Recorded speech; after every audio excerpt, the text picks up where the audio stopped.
Hey, what's up? Welcome to the channel, and if it's your first time here, hi, my name's Roger Singh. Today we're going to talk about this field monitor right here. This is the Andy Cine X5. It's a 5.5-inch field camera monitor. And check it out, it's made out of aluminum. It's pretty sweet.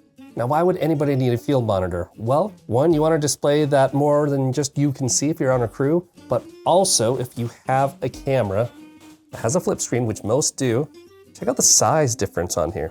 This is a way larger monitor for you to be able to see what you're filming, especially for solo filmmakers. I like to think of it as, if your camera's further away, can you see what you're filming on this screen there? Or if it's a larger screen, you could have it a little closer and it's larger. So I personally, as a solo filmmaker, I use monitors whenever I can. As a matter of fact, I'm using a couple right now, or this camera and this camera. And I can see right in front of me what I'm filming. So let's get into the field monitor here. This is a 5.5-inch field monitor. Let's take this off. Now, before we talk about this field monitor, I wanted to give a special thank you to Andy Cine for sending this out to me for review. This is a review unit. They're not paying for this video, so all of the views in the videos are my honest own opinions. And you could trust that by the fact that I'm talking about it. It's a pretty good monitor, which I really, really like already. I've been using the Andy Cine monitor for a couple of years now. The other one I have is right over there. You can't see it, it's off screen, where I'm viewing this camera at the top. So I live by Andy Cine monitors, I love them. But this is cool, this is a little bit smaller. It is a 5.5-inch field monitor. It weighs only half a pound, it's really light. It's a 1920 by 1080 display, so it's not a 4K display. I also don't know as a monitor if you need to spend the money on a 4K display, but if you do, good for you, but this is a 1920 by 1080 display and it's crispy. It is crispy clear. And I'll show you in the demo here soon. At the top, you have 3 function buttons. You have a menu button right here, and you can exit the menu there with that function button. You have a 1/4" 20 thread on the top. On the right side, you have another 1/4" 20 thread and a big red power button. This is actually very helpful, and this comes in handy, I promise you. Like having the monitor over here, and I look over, I'm like, where is the power button? I often struggle with power buttons because I have so much tech. I'm like, yeah, how do I turn it on? I gotta search for the power button. It's nice to have the power button on right there. Okay, so we got a 1/4" 20 thread on top, 1/4" 20 thread on the right, and a 1/4" 20 thread on the bottom, so you can really mount this anywhere. You could power this by USB-C, by DC in right here. You can monitor the audio that is piping to the display monitor. You could have headphones on and monitor that as well. And also there's pass-through power. So technically what you could do is you could have the battery on the back, and you can have this feed power out to help charge your camera. And then on the final side here, we have DC in for feeding power in, and then we've got HDMI out and HDMI in. And on the back is where you attach your camera battery. So that is a tour of the X5. You can see my fingerprints aren't on there. It does come with this microfiber cloth for you to help keep clean. Let me show you real quick what else you get in this. Since there's 1/4" 20 threads on the bottom and everywhere, you have this adapter to put on here. And as I screw this in, then what I could do is I could actually place this on a cold shoe mount, and you can flip this up and flip it down to adjust to the angle that you need. And if this ever does get loose from you using it too much, it also comes with this Allen wrench right here where you can tighten that. So that is how you would mount that to your camera. Okay, we're gonna leave this on actually. I wanna show you that in a second. A couple of other things that it comes with is this battery. So it comes with the battery. One thing I love about these Andy Cine batteries is they're also USB-C chargeable. So you don't need a separate charger to charge this if you have USB-C cables coming around.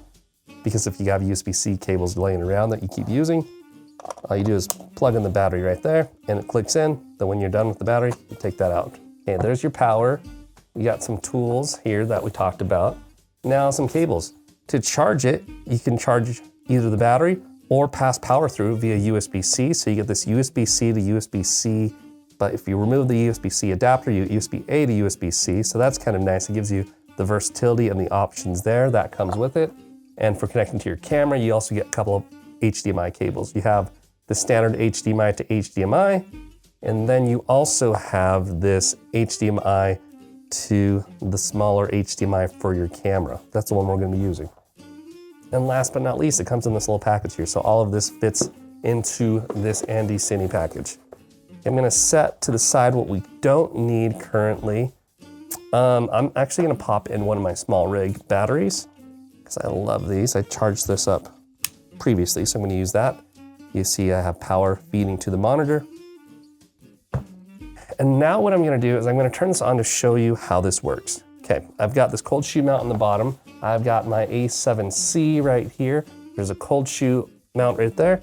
So all I need to do is slide that into the cold shoe mount, twist this to tighten it, and now I have this monitor facing me.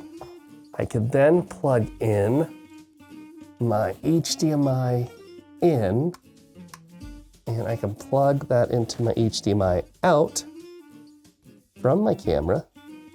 And as I power my camera on and I power my monitor on, booting up here, I'll turn my camera on. You can see me here. And now that's feeding the information over from my camera to this monitor up here. Okay, you know, for the purpose of this demo, I'm actually gonna take it off of here just so that you can see what I'm doing. Okay, then I'm just gonna set the display right here. So now I have the camera filming me. I have this display and it's touch screen. So all I have to do is tap on it twice. Shows me a bunch of options here. You could have waveforms. You could have, let's turn on the waveforms. Waveforms show me how my colors are doing in RGB. You also have this vector scope. Let's turn that on. There's my colors and how I'm balancing it across the scenes. You could also do a histogram and turn that on. So you see I've got like a bunch of different options here. Focus assist, that's pretty cool. Let's turn that on. And there's just so much to do here.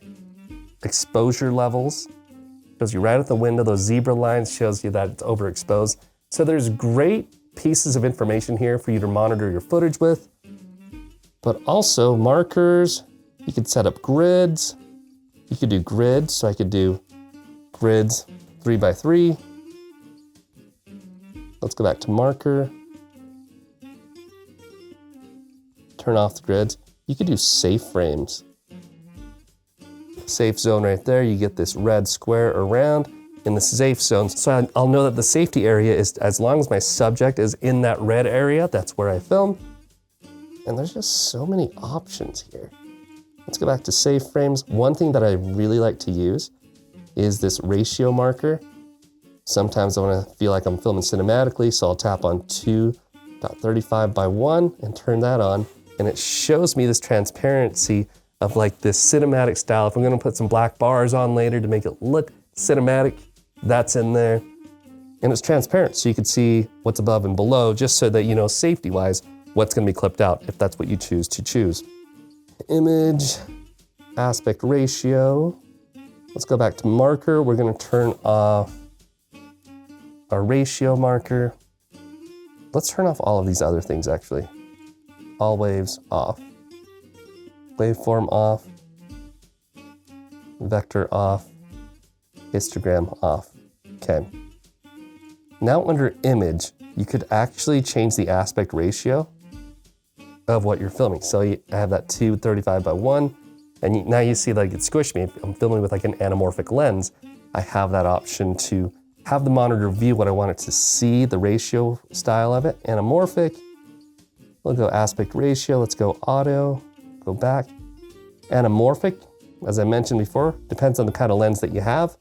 You could turn this on if it's 1.33 times, you'll see that as an anamorphic D-squeeze. You could also image flip. So what happens is the other Andy Cine monitor I have off screen here so I can monitor this top camera.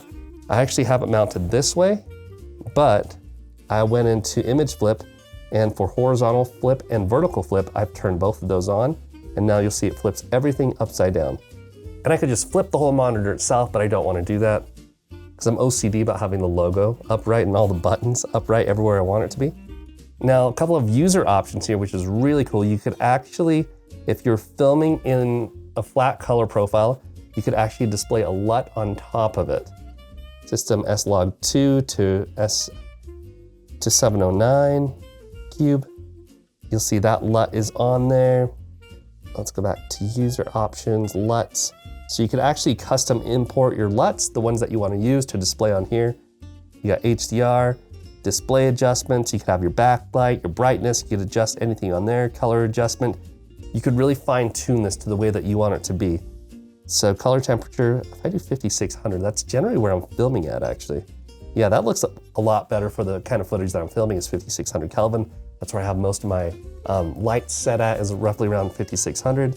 This looks a lot more accurate to what you're gonna be seeing in the output. You can have different users, you can have different user profiles in here. So say you're doing like UGC content or creator content and you're also filming a movie, you can have different profiles and users here where you can have those settings in there. So you've got a lot going on here. You got built-in image management and you got histograms and vector scopes. There's a lot that this thing can do that can help you with your production. How many times have you filmed and you're like out of focus? The monitor is too far away on the camera and you can't see it because it's so small. You can have this as close as you want it to be, as long as of a cable as you have. So you can do that. And honestly, for the price of $189 US, that's what you get. And it's pretty cool. That's literally everything you get.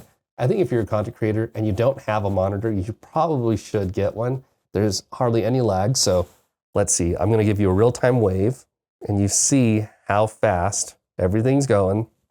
I'm sure there's a millisecond or something in there that's off, but honestly, that's pretty responsive. So if you wanna learn more about the Andy Cine X5, go ahead and check that out. I'll have a link in the description. It's an affiliate link, so if you purchase through there, I obviously get a little kickback, but it doesn't cost you anything extra. And if you found value in this video, please don't be shy to let me know. Comment below, share the video, like the video, tell the world about it, about the value that you got from this video. If you did, I hope that you did. And if you wanna follow me for more camera and tech reviews, go ahead and hit that subscribe button, and I will see you in the next one. Peace.